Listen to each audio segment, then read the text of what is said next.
வணக்கம். நீங்க எப்போவாவது ஒரு கட்டுரைய படிக்கும்போது, "ஆ, அட! இது நம்ம வாழ்க்கைய அப்படியே பிரதிபலிக்குதே!" அப்படின்னு ஒரு கணம் உறந்து போயிருக்கீங்களா? கண்டிப்பா. ஏதோ நம்ம பர்சனல் டைரிய யாரோ திருடி படிச்சுட்டு எழுதுன மாதிரி ஒரு ஃபீல் வரும். எக்ஸாக்ட்லி. அப்படி ஒரு சப்ஜெக்ட்ட தான் இன்னைக்கு நம்ம டீப் டைவ்ல பார்க்க போறோம். இன்னைக்கு நாம எடுத்திருக்கிற மூல கட்டுரை வந்து அத்தியாயம் 4 கிங் மேக்கர் மற்றும் உடைந்த மனிதன். அதாவது chapter 4 the king maker and the broken man. ஆமா.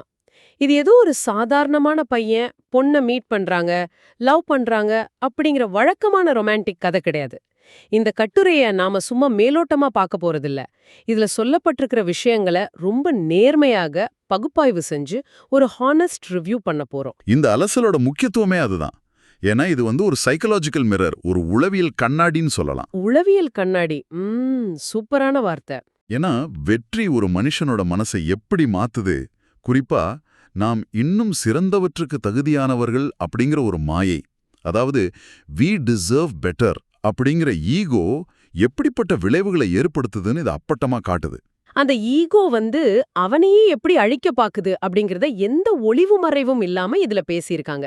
இந்த கட்டுரையோட ஆரம்பமே ரொம்ப இன்ட்ரெஸ்டிங்கா இருக்கும். ஆமா, கட்டுரையாளர் தன்னோட ஆரம்ப காலத்தை பத்தி ரொம்ப ஓப்பனா சொல்லியிருப்பாரு. கரெக்ட். அவர் பலராலும் தவறாக புரிந்து கொள்ளப்பட்ட ஒரு நபர்.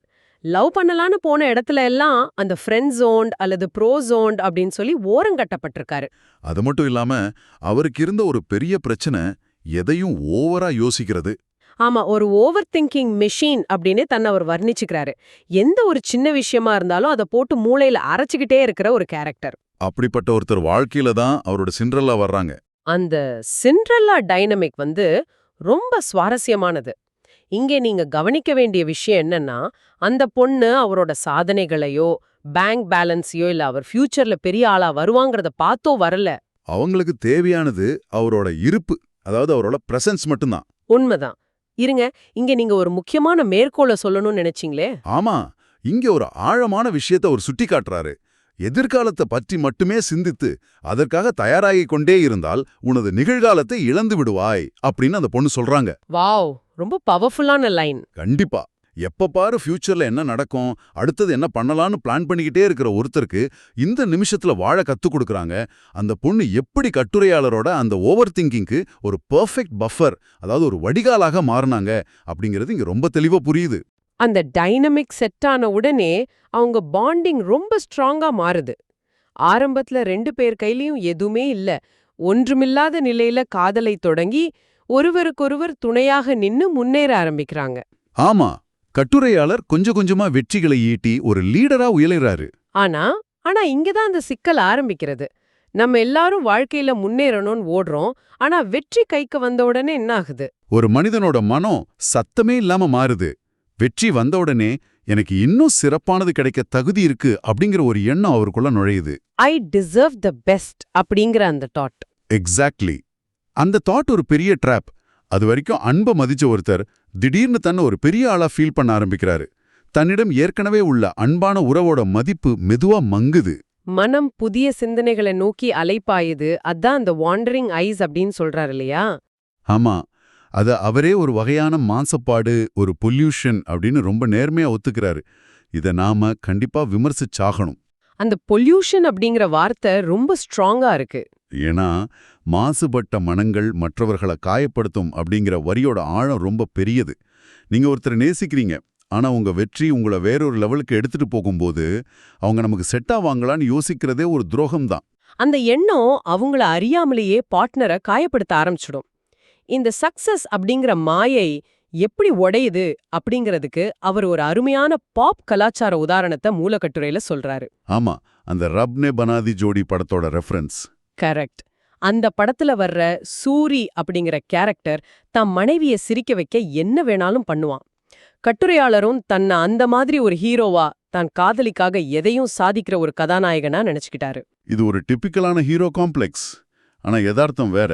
அத மாயை உடையும் போது என்ன ஆகுதுன்னு நீங்க சொல்லுங்களேன். அது ரொம்ப கொடூரமான ஒரு வீழ்ச்சி. தான் ஒரு ஹீரோ கிடையாது, ஒரு சாதாரண துணை கதாபாத்திரம் தான்.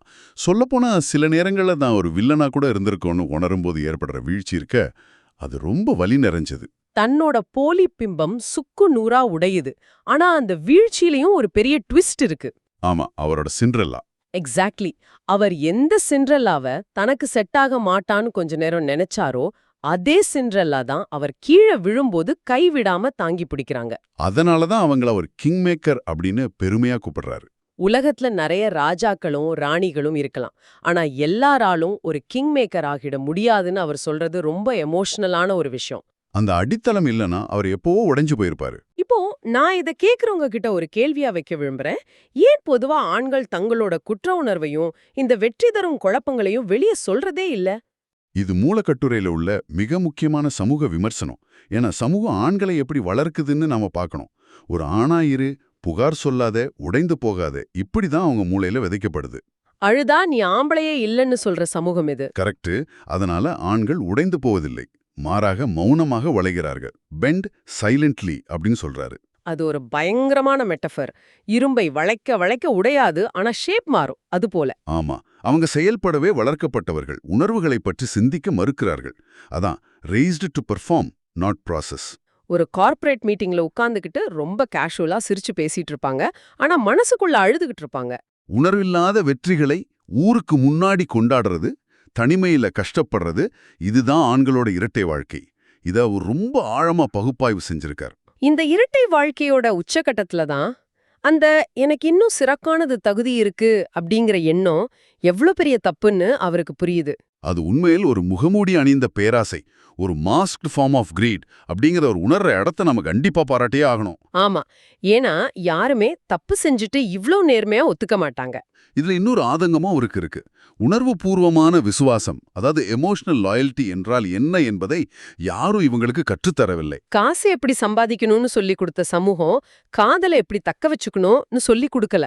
கரெக்ட். அந்த குற்ற உணர்ச்சியில தான் ஒரு முழுசா தன்னை சுய பரிசோதனை செஞ்சிருக்கார். சரி, இப்போ நாம கதையோட முடிவுக்கு வந்துட்டோம். இத நான் கொஞ்சம் சுருக்கமா சொல்லிடுறேன். அங்கீகாரத்தை தேடி அன்ப மருந்த குற்ற உணர்ச்சியையும் தான் வெறுக்கும் ஒரு நபராகவே மாறிவிட்டோமோ என்ற வருத்தத்தையும் கட்டுரையாளர் ரொம்பவே சுமக்கிறார். நிறைய பேர் இந்த நிலையில ஈகோனால தங்களோட உறவை நிரந்தரமா இழந்துருவாங்க. ஆமா, ஆனா கட்டுரையாளருக்கு ஒரு இரண்டாவது வாய்ப்பு கிடைக்குது. அவர் தகுதியற்றவராக இருந்த போதும் அவரை விட்டு விலக மறுத்த அந்த பெண்ணால் அவர் காக்கப்படுகிறார். இது ஒரு மிகப்பெரிய செகண்ட் சான்ஸ். இந்த அலசலோட இறுதி உண்மைய, அதாவது டேக்அவேய நாம பார்த்தோம்னா ஒரு விஷயம் தெளிவா புரியும். அது என்னன்னு நீங்க நம்ம கேட்பாளர்களுக்கு தெளிவா சொல்லுங்களேன். உண்மையான வெற்றி அப்படிங்கிறது உயரங்களுக்கு செல்வது மட்டுமல்ல, உங்களை உயர்த்தியவர்களுடன் மண்ணில் காலூன்றி நிற்பது. பிரமாதம். கூடவே இருந்து சப்போர்ட் பண்ணவங்கள மறக்க கூடாது. ஆமா. கட்டுரையாளர் இப்போது அந்த கற்பனையான சூர்யா மாற முயற்சிக்கல. மாறாக தன்னை காப்பாற்றிய அந்த அன்பிற்கு தகுதியான ஒரு சாதாரண மனிதனாக மாறவே முயற்சிக்கிறார். அந்த உடைந்த மனிதன் தன்னைத்தானே சரி பண்ணிக்கிட்ட விதம் ரொம்பவே எமோஷனலா இருக்கு. இந்த ஆனஸ்ட் ரிவ்யூ உங்க எல்லாருக்கும் ஒரு புது பெர்ஸ்பெக்டிவ் கொடுத்திருக்கும்னு நம்புறேன். கண்டிப்பா. வாழ்க்கையில நம்ம கடந்து வர ஒரு அனுபவம் தான் இது. ஆமா. இப்போ இந்த அலசல நாம முடிக்கிறதுக்கு முன்னாடி உங்களை நோக்கி ஒரு ஆழமான கேள்விய, ஒரு ப்ரொவாகேட்டிவ் தாட்ட நான் எழுப்ப விரும்புறேன். சொல்லுங்க. வெற்றி அப்படிங்கிறது இயல்பாகவே நமது பார்வையை மாற்றக்கூடியது என்றால், அந்த வெற்றியின் பேராசை என்ற மாசுபாட்டிலிருந்து நம் மனதை நாம் எப்படி முன்கூட்டியே பாதுகாப்பது? ரொம்ப முக்கியமான கேள்வி. எந்த அடித்தளம் நம்மை உயர்த்தியதோ அந்த மனிதர்களை நாம் மறந்து விடாமல் இருக்க ஒவ்வொரு நாளும் நாம் செய்ய வேண்டிய சுய பரிசோதனை என்ன? நீங்க எவ்ளோ பெரிய ஆளா வேணாலும் ஆகலாம், ஆனா உங்க கிங்மேக்கரை நீங்க எப்படி கௌரவிக்க போறீங்க? இதை அவங்க கண்டிப்பா யோசிச்சு பார்க்கணும். இந்த சிந்தனையுடன் உங்களை தொடர்ந்து விழிப்புடன் இருக்கச் சொல்லி இந்த ஆழமான அலசலை நாங்க நிறைவு செய்றோம். மீண்டும் சந்திப்போம்.